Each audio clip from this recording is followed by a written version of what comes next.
Hi, this is Carlton Cullins, and welcome to the Blue Sky Strong Box.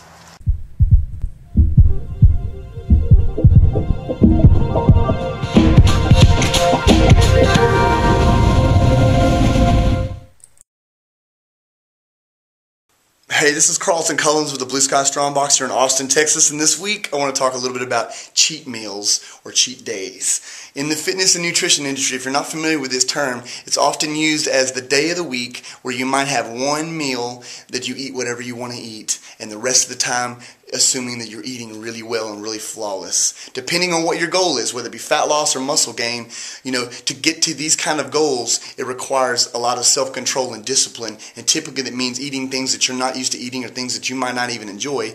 But to keep your sanity, you eat 1-2 meals a week where you can have whatever you want. There's problems with this. There's lots of problems with this. People ask me, what do I think about it and does it work for everybody? I think no. I think it's really good for some people. I think it's really bad for some people. And I think it works for some people and it doesn't work for some people. It's one of those things that depends on your goal, depends on your self-control. The further you are away from your goal, if you need to lose a lot of body fat, the less likely you need to cheat.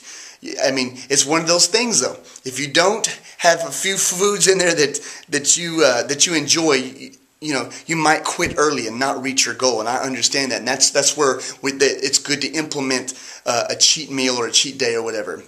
The problem is a lot of people abuse it. But the further you are away from your goal, the less you need to cheat because you're not there yet. When you get to a point where you can maintain or you're right in the money, you can get away with a little more. Not imperfections, but the further you are away from your goal, you've really got to hone in. It's like if you are decent with your diet and you do pretty good with it, then your results are going to be decent and pretty good. If you're really bad with your diet and all that, your results are probably going to be pretty bad. And if you're really good with everything, you're probably going to look pretty good and feel pretty good. So it's one of those things that go hand in hand. You can have it any way you want it. I think for most people, I think a cheat meal is a reasonable thing. You've got to keep your sanity. But if that cheat meal turns into a cheat day and turns into a cheat week, and you just constantly have this cycle over and over through the years, then obviously it's a problem for you. It always comes down to self-control. I mean, you have to have self-control and discipline to get anything out of life, not just fitness and nutrition. So you need to learn to apply that. You need to be honest with yourself and understand whether or not you can do that. You want to also keep things within reason. A cheat meal doesn't mean that you go out to a buffet and just eat pizza and ice cream and just blow it completely out of the water. I usually recommend most of my clients, if they're going to have a day of the week where they eat something they want to eat, that's fine. Make it a day that you're also active. Don't sleep in on Saturday, eat a horrible breakfast, a horrible lunch, and a horrible dinner, and sit around and watch movies all day. That's not the day to have a cheat meal. A cheat meal would be on a day maybe during the week where you're already busy. I would recommend breakfast or lunch having your cheat meal versus dinner, because dinner is a bad time to overeat and eat a lot of calories, eat things that you really enjoy. But I mean, life's too short. I've got my thing where if I've been really good during the week, yeah, I might get some ice cream, have some pizza, have a hamburger every once in a while. It's not going to kill you. But if you take that one meal or that one day and blow it out of the water, then it's bad for you. It has been said for most people that are pretty good, that are really 90% compliant with their nutrition, they do really well 90% of the time, that 1 or 2 meals a week you could get away with eating roughly anything you want to. Don't go crazy, but within reason. So I think all these things are good.